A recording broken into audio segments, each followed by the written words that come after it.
Msione mnampiga Mwaipaya mkajua labda Mwaipaya is over. Tuko watu huku nyuma wengi tumeachoka maisha ya Tanzania.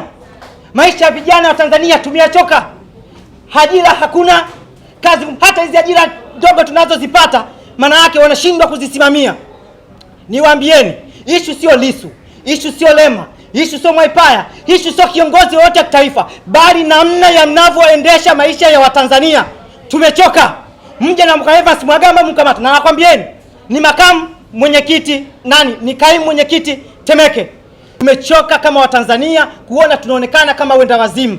Mimi na timu ya vijana wenzangu nafikiri tutapambana na tutailinda Chadema mpaka mwisho wa maisha yetu. Kwa maana ya kwamba akitokea kiongozi mbovu tutamweka pembeni na hili gari limewaka linaondoka. Hakuna kijana mzalendo atakaye kwenda kwenye upuuzi wowote.